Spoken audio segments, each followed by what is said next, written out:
तो ईश्वर के आगे, प्रभु के आगे हम उनका ज्ञान हम समझ ही नहीं सकते, हमारे अंदर इतनी बुद्धि नहीं है। यही समझ के हम यहाँ पर बैठे और ईश्वर से प्रार्थना करें कि हमारे अंदर भी ज्ञान का प्रकाश हो, ईश्वर की कृपा हमें मिले। Thank you Ritu ji. Voice clear है मेरी? हाँ जी। ओके, चलिए, तो अभी आपने इन श्लोकों का अर्थ समझा। अब ये जो 2 श्लोक हम आगे के करने जा रहे हैं, नंबर 3 और नंबर 4, ये जो दोनों श्लोक हैं, ये हैं, जो नंबर 3 है वो है खासकर आंखों की प्रॉब्लम के लिए। आंख से रिलेटेड जिनको प्रॉब्लम है उनके लिए ये नंबर 3 श्लोक बहुत अच्छा होता है। और जो नंबर 4 है वो है किसी भी तरह के जो हानिकारक जल के जंतु हैं, उनसे उनसे भय मुक्ति के लिए है कि अगर ये श्लोक सिद्ध हो जाता है तो फिर जो हानिकारक जल के जंतु होते हैं उनसे किसी भी तरह का भय नहीं रहता है या किसी भी प्रकार की हानि नहीं होती है। तो ये दोनों श्लोक इस तरह से 2 चीजों के लिए है। इसके साथ साथ ही जो श्लोक 3 है वो जो हमारा रुका हुआ काम है या कई बार रुके हुए पैसे होते हैं, उन सब के कलेक्शन के लिए भी ये जो श्लोक है ये पढ़ा जाता है। लेकिन यहाँ पर फिर मैं यही चीज बोलूंगी कि जो भक्तांबर है इसको हमें पूरे निस्वार्थ भाव से पढ़ना है। और निस्वार्थ भाव को में से पढ़ना मतलब यदि हम इसमें अपने स्वार्थ को जोड़ लेंगे तो शायद उतने अच्छे इफेक्ट ना हो। तो यहाँ पर हम जब इसे भक्तांबर को पढ़ें तो कोशिश करें कि इसमें हम भाव ये रखें कि वो जो चीजें जैसे आई साइड है तो वो सभी की ठीक हो, उसमें हम सभी को लेके चलें तो उसके रिजल्ट्स हमको बहुत अच्छे मिलेंगे। क्योंकि जब हम पूरे विश्व को या सबको लेके चलते हैं तो 100% उसमें हम भी शामिल होते हैं। तो जितना आप अपने भाव को बृहद बनाएंगे, बड़ा बनाएंगे, उतना अच्छा आप अपने इसकी सफलता पाएंगे या इससे बहुत सारे बेनिफिट पाएंगे। तो इस चीज को थोड़ा सा ध्यान में रखते हुए आगे बढ़ें तो आपके जो रिजल्ट्स हैं वो बहुत अच्छे मिलेंगे। और आगे आपको बहुत सारे रिजल्ट पाने के लिए कोशिश करनी है, लगातार कोशिश करनी है। क्योंकि कोई भी एक को पहले आप तय कर लें, जब अगर आप बहुत सारे मल्टीपल सोचेंगे तो शायद वो पूरे ना हो। लेकिन पहले किसी एक उद्देश्य को लेकर चलें। तो जब आप किसी एक उद्देश्य को लेकर चलेंगे तो 100% वो उद्देश्य आपका पूरा होगा। जब वो एक उद्देश्य आपका पूरा हो जाए तब आप उसके बाद फिर किसी दूसरे उद्देश्य को लेंगे तो फिर वो भी जरूर पूरा होगा। लेकिन बार बार अपने आप को इस तरह से ना बिखराएं कि कभी एक ले लिया कभी दूसरा ले लिया, तो उससे जो है वो ठीक नहीं रहेगा। बिखराव हमेशा हमें ऐसी जगह लेके जाता है कि जहां पर हमारी जो चीजें हैं वो सफल नहीं होती। ठीक है, तो हम आगे बढ़ते हैं। पूजा दीदी आप म्यूट कर लें और आपके ना पीछे से रोशनी आ रही है, तो आप थोड़ा सा चेंज कर लें अपनी डायरेक्शन।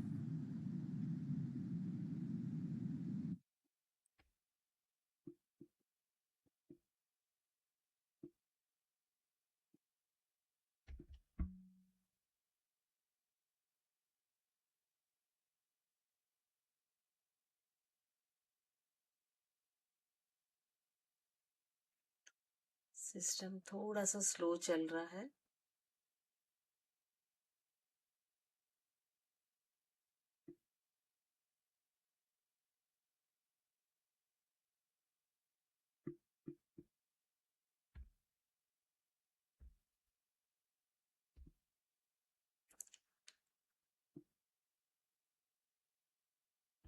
चलिए, तो हम शुरू करते हैं आज का मेडिटेशन।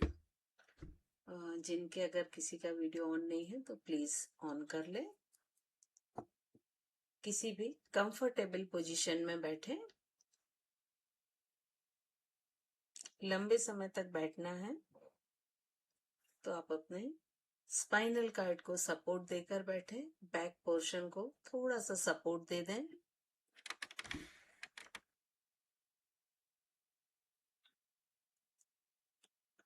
आंखें बंद।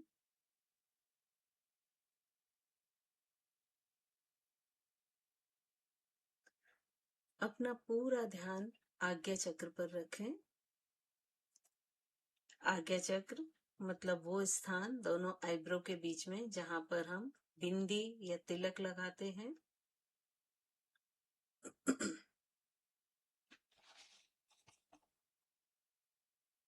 ध्यान ब्रीदिंग पर। श्वासों को धीरे धीरे सामान्य हो जाने दें।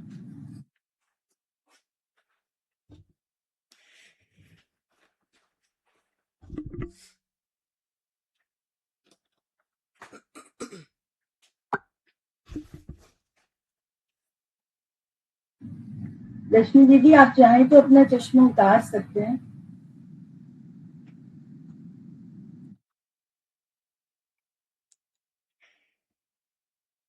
धीरे धीरे अपनी ब्रीदिंग को काउंट करना शुरू करें। 11 से लेके 1 तक। इंग्लिश नंबर में हम बहुत कंफर्टेबल होते हैं तो हिंदी नंबर्स को यूज करें।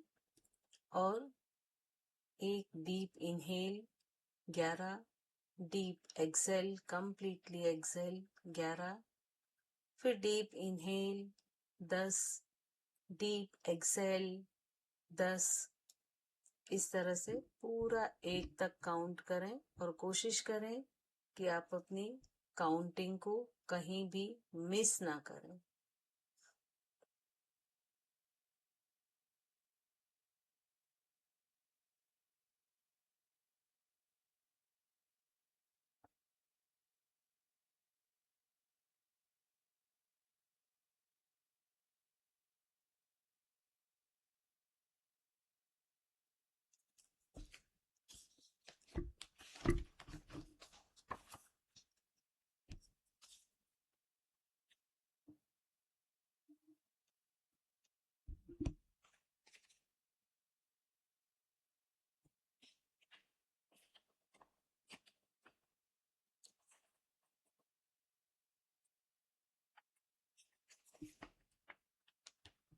और जब आप 1 तक आ जाएं तो श्वासों को फिर से धीमी, गहरी और लंबी छोड़ दें।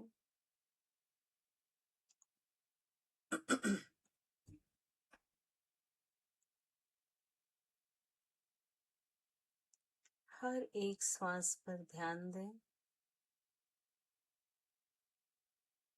हर एक श्वास को महसूस करें।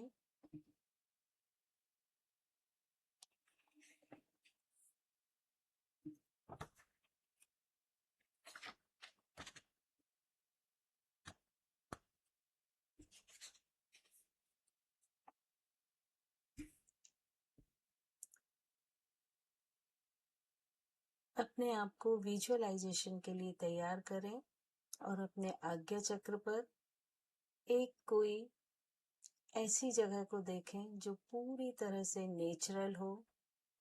कोई ऐसा नेचुरल पॉइंट जिसे आप बहुत पसंद करते हो, जहां पर नदी हो, पहाड़ हो, बहुत सारे वेजिटेशन हो।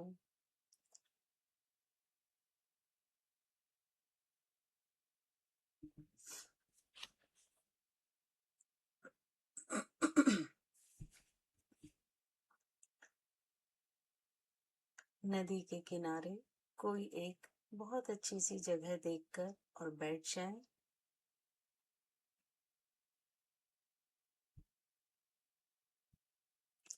अपने 5 तत्वों को वहां के वातावरण से जोड़ें। सामने पहाड़ों के ऊपर से सूर्य उदय हो रहा है। और उसकी किरणें आपके शरीर पर आ रही हैं। उन किरणों की हल्की सी गर्माहट को अपने शरीर पर महसूस करें।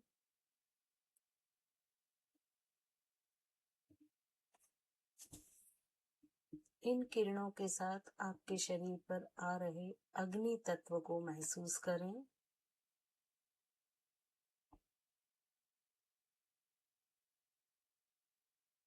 बंद आंखों से ही सूरज की तरफ देखें और देखें एक ब्राइटनेस आपकी आंखों में आ रही है।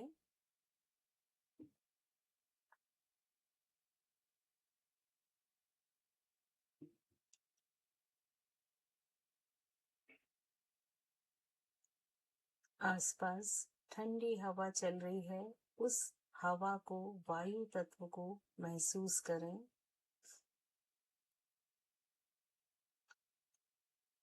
अपनी त्वचा पर वायु तत्व के स्पीड को, उसकी गति को, उसके टेम्परेचर को फील करें।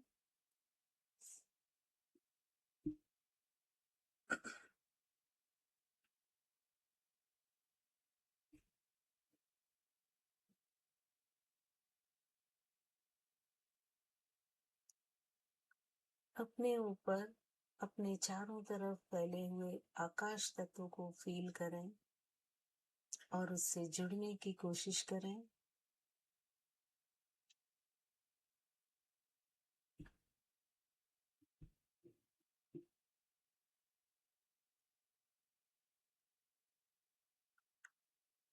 नदी के बहने से, वहां से आते हुए मॉइस्चर को, जल तत्व को फील करें।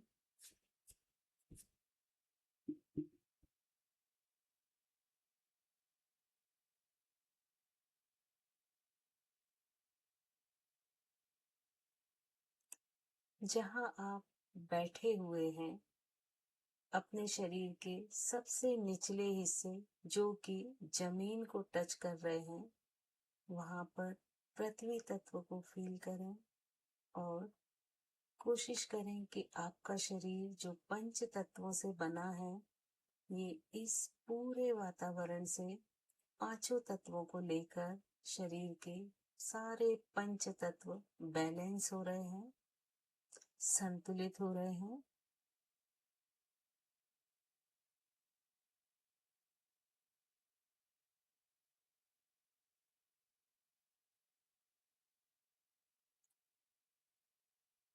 अपने शरीर के अंदर इन पांचों तत्वों को संतुलित होता हुआ, बैलेंस होता हुआ महसूस करें।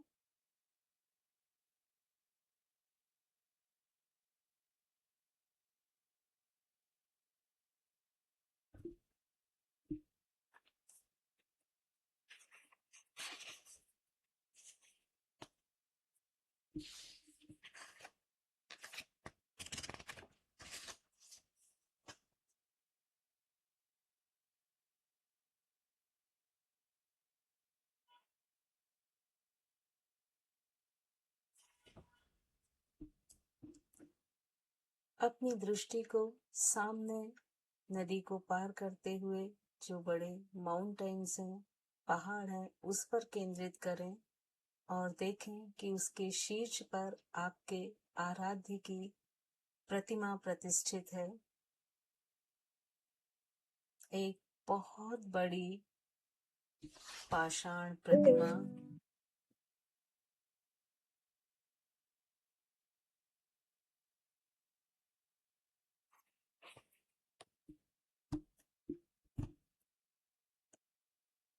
इस प्रतिमा से ब्राइटनेस, चमक निकल रही है।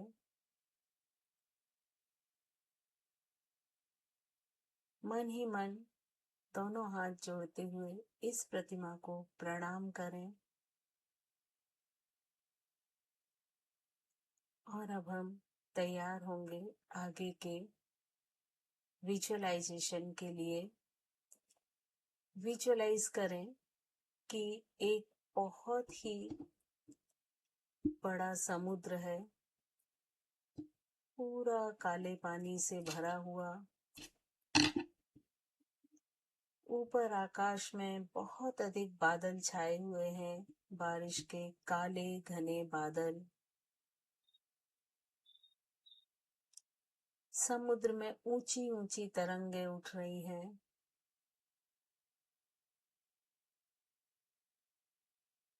आकाश में लाइटनिंग हो रही है, बिजलियां चमक रही हैं, बादलों की गड़गड़ाहट तीव्रता के साथ हो रही है।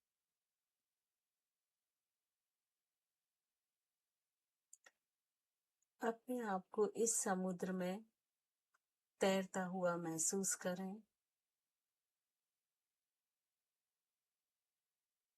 आपके चारों ओर बहुत सारे ऐसे जीव जंतु हैं जो हिंसक हैं। क्रोकोडाइल, बहुत सारे तरह के फिश,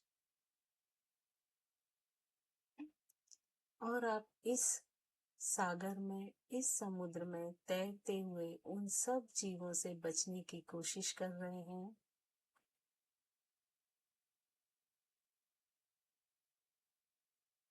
आपके अंदर डर की भावना है, आपके अंदर तैरते तैरते थक जाने की भावना है।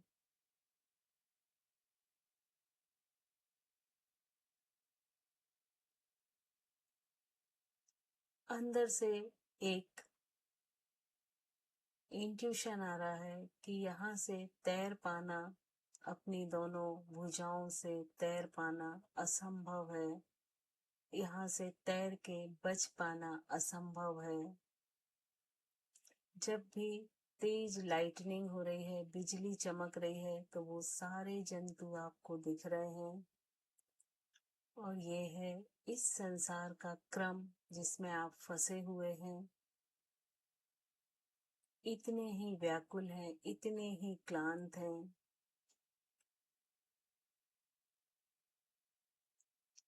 और आपका मन बार बार कह रहा है कि दोनों भुजाओं से इसे पार पर कर पाना असंभव है।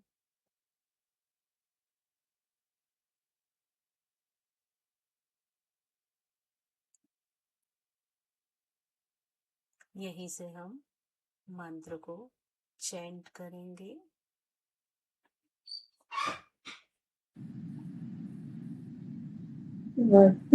वसुवनान्य समुद्र शांतिकांता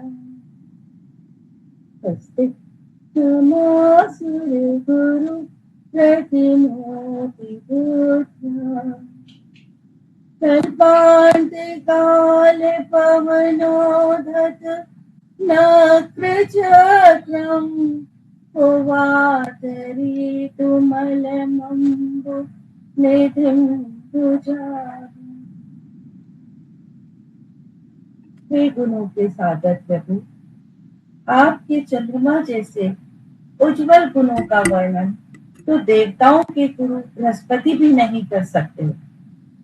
जिस प्रकार तूफानी हवाओं और मगरमच्छों से भरे भयंकर समुद्र को कोई केवल अपनी भुजाओं से तैरकर पार नहीं कर सकता, उसी प्रकार मैं भी आपके अनंत गुणों का वर्णन करने में असमर्थ हूँ। धीरे धीरे ऊपर के बादल छटते जा रहे हैं, और देखें बादलों में चंद्रमा का दिखना शुरू हो गया है। पूर्णिमा का चांद पूरा गोल आकार का, और उसकी रोशनी आपके ऊपर आ रही है।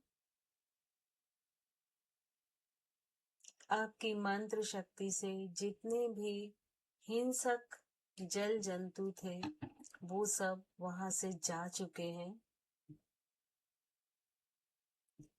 और धीरे धीरे ये सागर शांत होता जा रहा है। इसकी लहरें शांत होती जा रही हैं,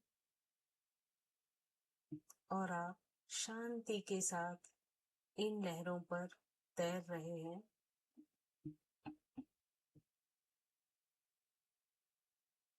आपके अंदर जीने की अभिलाषा फिर से जागृत हो रही है और आपका मन इंट्यूशन दे रहा है कि अब आप सुरक्षित हैं और आप तैरकर इसे पार कर सकते हैं।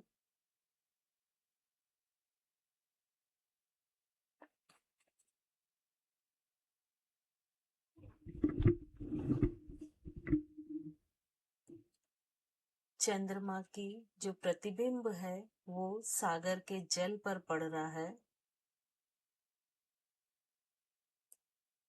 और आप एक अबोध बालक की तरह उस चंद्रमा के प्रतिबिंब को पकड़ने की कोशिश कर रहे हैं। जितनी अबोधता के साथ हम जानते हैं कि हम जो अपने दैनिक जीवन में जी रहे हैं, यहाँ पर जो अविद्या के वश हम जो भी काम कर रहे हैं और अपनी आत्मा को अविद्या, मिथ्या, माया इन सब के आवरणों से ढक के उसके तेज को, उसके कॉन्शियसनेस को धीमा करते जा रहे हैं। हम सभी इस ज्ञान से परिचित हैं, लेकिन उसके बाद भी उन आवरणों को नहीं हटा रहे हैं और बिल्कुल एक उस नादान बालक की तरह कार्य कर रहे हैं।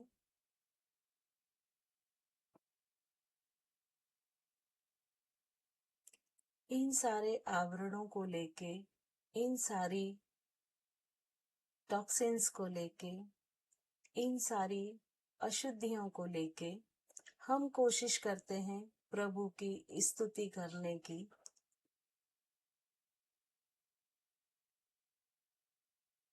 वो प्रभु जो, वो आराध्य जो चंद्रमा के समान निर्मल है, चंद्रमा के समान विशुद्ध है और उनका वर्णन जो देवों के गुरु होते हैं बृहस्पति, वो भी करने में सक्षम नहीं हो पाते हैं। उनकी भी बुद्धि सामर्थ्य नहीं संभव कर पाती है। उसे हम इतने सारे अशुद्धियों को, विकारों को अपने अंदर लेके और हम कोशिश कर रहे हैं स्तुति करने की।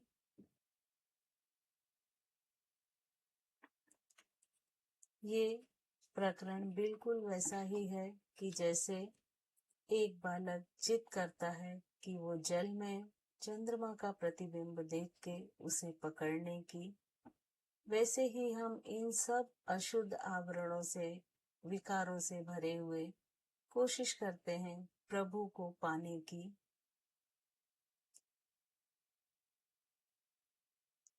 यहाँ से हम नेक्स्ट श्लोक को चैंट करेंगे।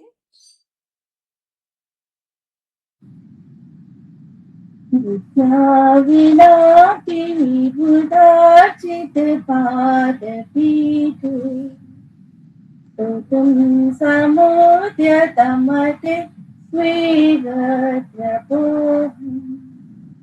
बालं विहाय जल संस्थित मेन्दुबिम्ब मनोसैच्छति जन सहसा गृहीत।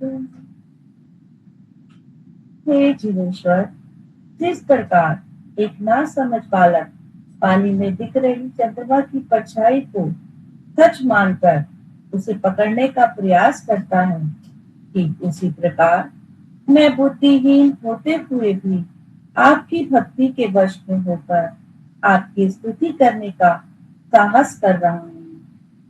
जल रूपी सम्यक दर्शन में चंद्रमा रूपी सम्यक ज्ञान को देख रहा हूँ। अपने अंदर के सम्यक ज्ञान को जागृत करें और अपनी आत्मा पर पड़े हुए एक एक आवरण को आज हम हटाते जाएंगे। एक एक विकारों को हम नष्ट करते जाएंगे।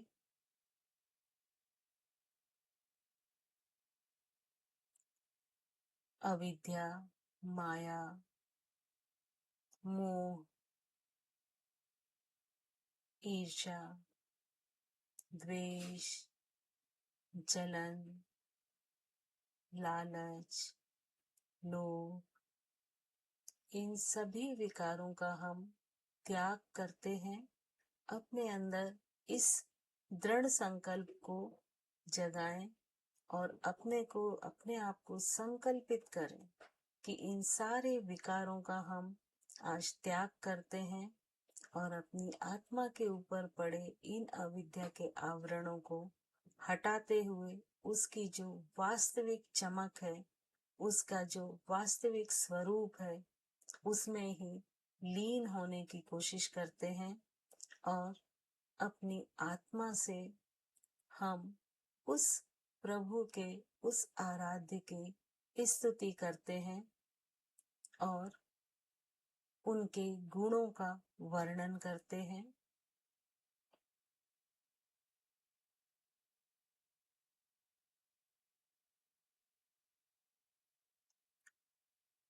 अपने ध्यान को विशुद्धि चक्र पर लेकर जाएं। विशुद्धि चक्र आपके गले का स्थान है।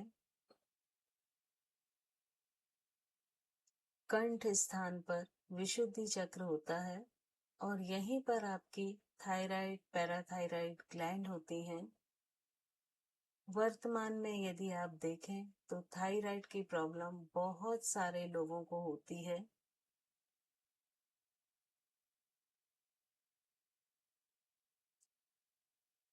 ये स्तुति ईश्वर की आपके थायराइड ग्लैंड के हार्मोन्स सीक्रेशन को बैलेंस करेगी। विशुद्धि चक्र में ही आपका वोकल कार्ड है, जहां से आपके भाषा प्रस्फुटित होती है, आपकी वाणी जागृत होती है। अपने ध्यान को उस वोकल कार्ड पर भी लेकर जाएं और ईश्वर से प्रार्थना करें कि वहां से जो भी वाणी निकले वो पॉजिटिव हो, वो सद्ज्ञान से भरी हुई हो।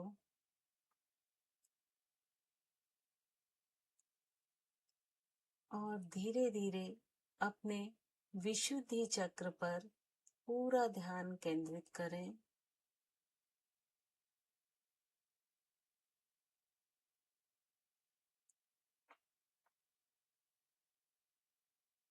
यहाँ पर आप अपने वोकल कार्ड को ट्रेंड करने के लिए मन ही मन यदि कोई मंत्र पढ़ना चाहते हैं, वो मंत्र जिससे आप अपने आप को बहुत अधिक जुड़ा हुआ पाते हैं, तो आप मन में वो चैंटिंग कर सकते हैं और ईश्वर से प्रार्थना करें कि उस मंत्र का प्रभाव आपके वोकल कार्ड पर आए और आप चाह कर भी असत्य, ईर्ष्या, द्वेष, जलन, इन सब से भरी हुई वाणी, किसी की बुराई करना,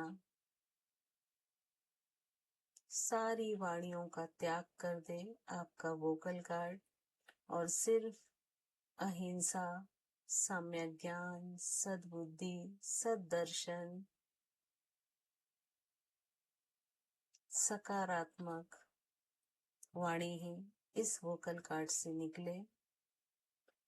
ऐसी वाणी जो सामने वाले के दर्द को हर सके, सामने वाले को राहत दे सके, किसी का भला कर सके।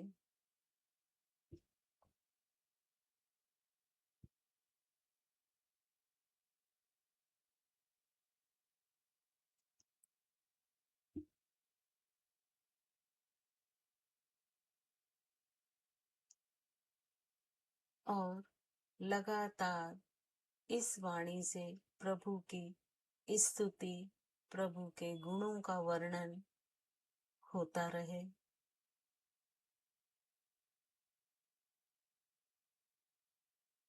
अंदर ही अंदर लगातार अपने मंत्र को चैंट करते जाएं। ध्यान विशुद्धि चक्र पर लेकर आएं और देखें विशुद्धि चक्र धीरे धीरे एक्टिवेट हो रहा है। आपके मंत्र के हर एक फ्रीक्वेंसी से, हर एक वाइब्रेशन से आपका विशुद्धि चक्र बैलेंस हो रहा है, एक्टिवेट हो रहा है।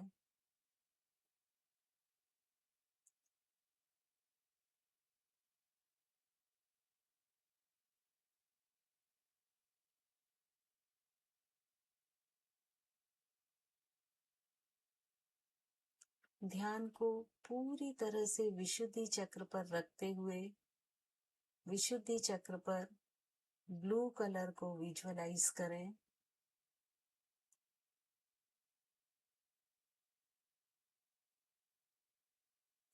और जैसे जैसे आप मंत्र चैंटिंग करेंगे, आप देखेंगे कि विशुद्धि चक्र का ये ब्लू कलर बढ़ता जा रहा है।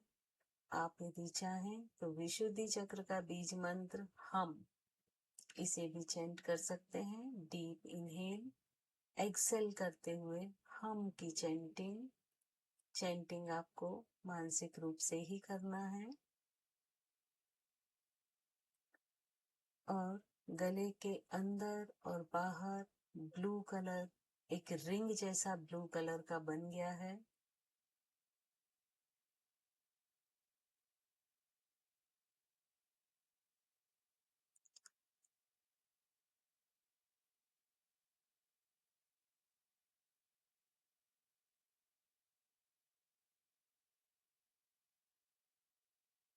विशुद्धि चक्र की पंखुड़ियां क्लॉकवाइज डायरेक्शन में घूम रही हैं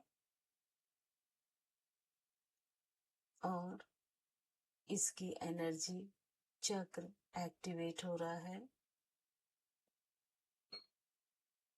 हो सकता है आपके गले या उसके आसपास किसी तरह का कोई सेंसेशन हो, इरिटेशन या नमनेस या एक टिंगलिंग।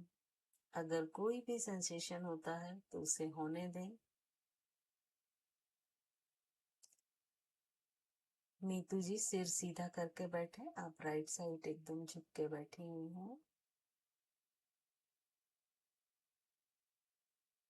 हर एक एहसास को फील करें जो भी आपके गले के अंदर या बाहर आपको महसूस हो रहा है।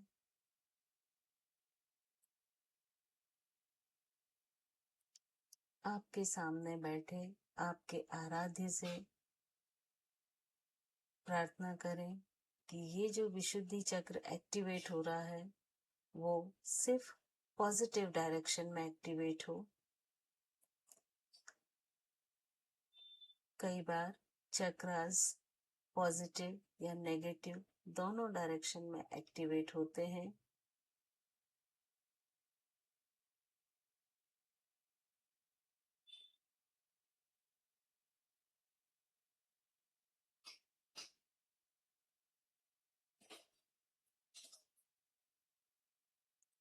आपके सामने वो आराध्य बैठे हैं जिनकी स्तुति करने के लिए सारे देवता तत्पर रहते हैं और बृहस्पति गुरु की बुद्धि भी जिनकी स्तुति के लिए समर्थ नहीं है। लेकिन जब हम स्तुति करते हैं तो वहां भावों की प्रधानता रहती है, ना कि आपके सिर्फ शब्दों को पढ़ने की। और इन्हीं भावों के अतिरेक में आचार्य मानतुंग ये कहते हैं कि मैं बहुत मंद बुद्धि हूँ, लेकिन फिर भी मैं भक्ति के वश आपकी स्तुति करने के लिए तैयार हुआ हूँ। अपने अंदर उस भक्ति के तत्व को जगाएं, ईश्वर के प्रति संपूर्ण भक्ति।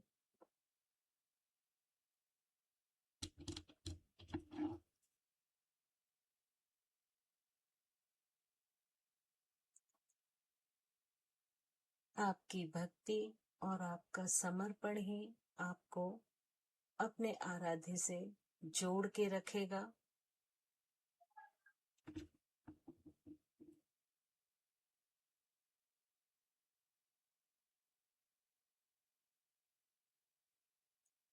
बहुत से काम ऐसे होते हैं कि जहाँ पर बृहस्पति गुरु भी स्तुति या भगवान के गुणों का वर्णन करने में अपने आप को अक्षम पाते हैं। वहीं भक्ति प्रधानता के कारण हम उन गुणों का बखान कर पाते हैं और जो काम असंभव प्रतीत होता है वो कार्य भी हम कर पाते हैं। और यही मनोबल है, यही भक्ति है जो आपके अंदर आपके मनोबल को बढ़ाती है, आपके कॉन्फिडेंस को बढ़ाती है।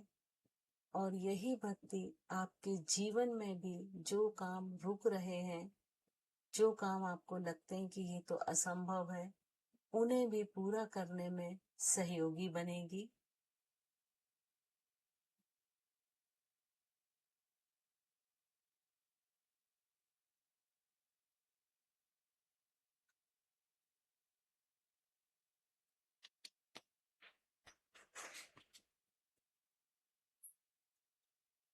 यही भक्ति है जो मानव को नर से नारायण बनाती है, मनुष्य से देवत्व की ओर ले जाती है, या लघुता से प्रभुता की ओर ले जाती है।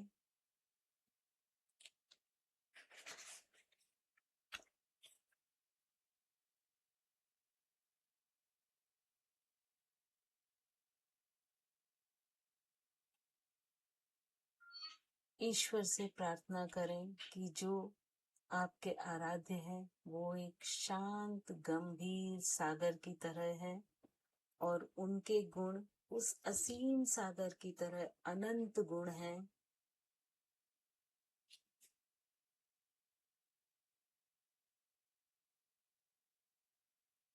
उन गुणों को हम अपने अंदर समावेश करने की कोशिश करें।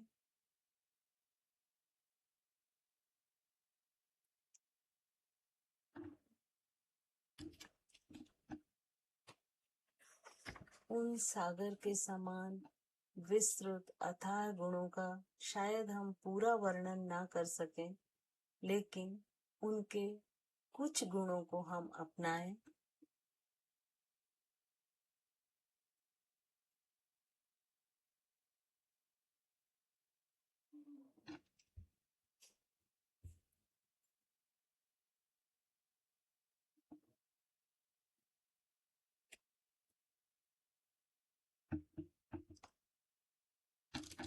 प्रभु के गुण अथाह और विस्तृत हैं, जो हमें वाणी से कर पाना शायद संभव नहीं है, लेकिन इन गुणों को हम भावों से इन गुणों का वर्णन कर सकते हैं। हम अपने प्रभु से जुड़ सकते हैं।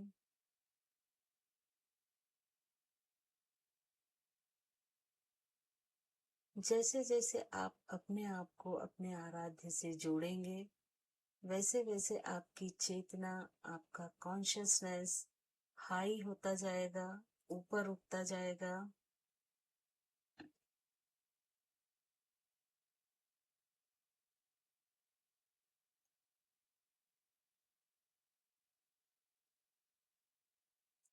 आपकी चेतना की विशुद्धि बढ़ती जाएगी, और चेतना की विशुद्धि ही आपके मन, शरीर दोनों में भी विशुद्धि लेकर आएगी। और यही विशुद्धि आपको सारे शारीरिक और मानसिक कष्टों से अपने आप मुक्ति दिलाएगी।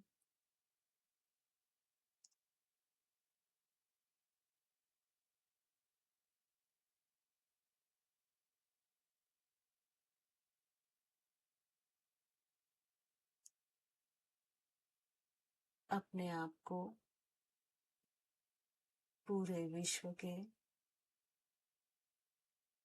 हित, विश्व की शांति, विश्व की सुंदरता, विश्व के सद्ज्ञान, सद्बुद्धि के लिए हम एक छोटी सी प्रेयर करेंगे। अपना ध्यान अपने आराध्य पर रखते हुए इस भावना को भाएं कि ये जो प्रेयर हम कर रहे हैं, इसके हर एक शब्द की सार्थकता हो, और हर एक शब्द का आपके जीवन में एग्जीक्यूशन हो।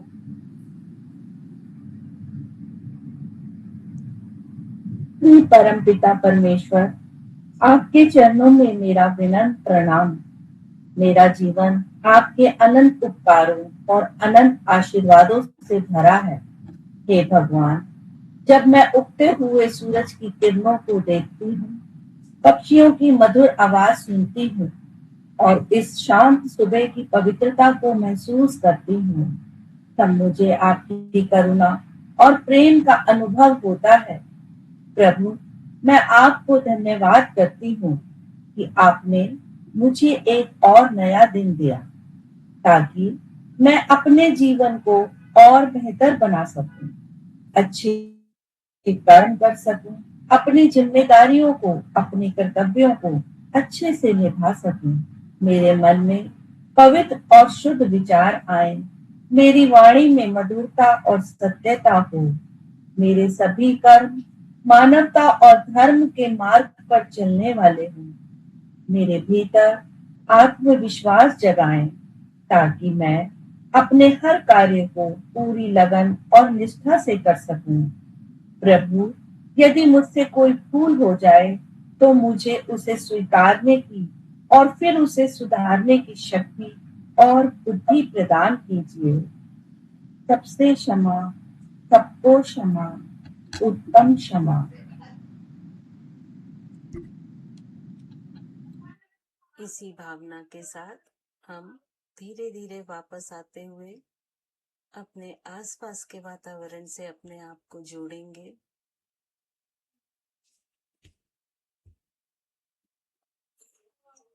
अपने आसपास से आने वाली आवाजों को सुनने की कोशिश करेंगे।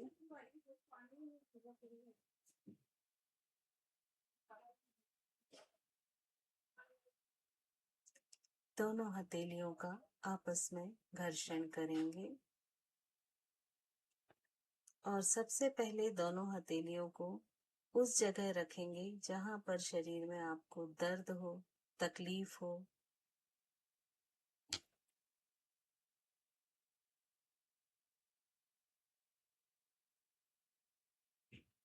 दस से 15 सेकंड तक उस जगह पर हल्की सी मसाज दें।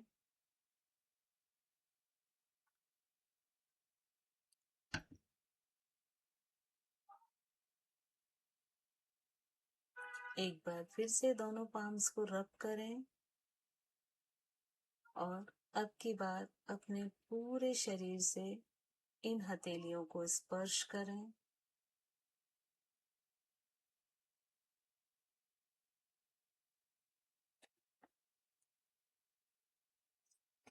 चेहरे पर एक बहुत ही सुंदर सी मुस्कुराहट लेकर आए और धीरे धीरे एक नए दिन की शुभ कामना के साथ अपनी आंखों को खोल लें। सभी को जय जिनेंद्र। यहाँ पर मेरे से एक छोटी सी मिस्टेक हो गई है। आज की मैं मुद्रा आप लोग को नहीं बता पाई थी, तो मैं अभी बता देती हूँ। इन दोनों श्लोक को हमें शंख मुद्रा में करना चाहिए। शंख मुद्रा क्या है, आप लोग एक बार ट्राई करें। आपकी जो बाई हथेली है, दायां अंगूठा इस पर रखेंगे इस तरह से और अपनी बाएं हाथ की चारों उंगलियों से इस अंगूठे को पकड़ लेंगे और बायां जो अंगूठा है उसे ऊपर की तरफ करके कर लेंगे। मतलब ये जो बाहर की तरफ था इसे अंदर की तरफ करेंगे और दाएं हाथ की उंगलियों को इस तरह से मिला लेंगे। सभी को क्लियर है? मुझे भी थंब से मिलाना है उंगलियों को, जो आपका थंब नीचे है उससे हम को बाहर निकालिए। हाँ, अब उससे उंगलियों को मिलाना। एक बार फिर से मैं बता रही हूँ। आपने क्या रखा है? एक बार फिर फिर से से दोबारा बताती देख हूँ। लीजिए, पर आप देखिए, गलत कर रहे हैं। बाई हथेली है आपकी, इसके ऊपर अपने दाहिने अंगूठे को रखें और चारों उंगलियों से पकड़ लें। यहाँ तक सभी का हो गया? ठीक है। अब आपका जो बायां अंगूठा है, ये जो ऐसा बायां अंगूठा बाहर की तरफ निकला हुआ है, इसे ऊपर कर लो। किया सभी ने? अब अपनी दाहिने हाथ की उंगलियों को इस अंगूठे से मिला लें। ठीक है, ये शंख मुद्रा है और हमको जब ये श्लोक पढ़ें और उनका मेडिटेशन करें तो इसी मुद्रा को लेना है, क्योंकि ये जो दोनों श्लोक हैं ये गले के लिए बहुत ही अच्छे हैं और शंख मुद्रा गले पर ही काम करती है। जैसे कई बार बच्चों में होता है ना कि थोड़ा सा वो हकलाते हैं या मान लीजिए शब्द एकदम स्पष्ट नहीं बोल पाते हैं, तो अगर बच्चों को ये मुद्रा लगाएं तो बहुत अच्छा उनका रिजल्ट मिलता है। तो ये शंख मुद्रा है जिसमें हमको इन दोनों श्लोक को करना है। ठीक है। मीतू जी आप सिर को पूरा ऐसे झुका लेती हैं धीरे धीरे।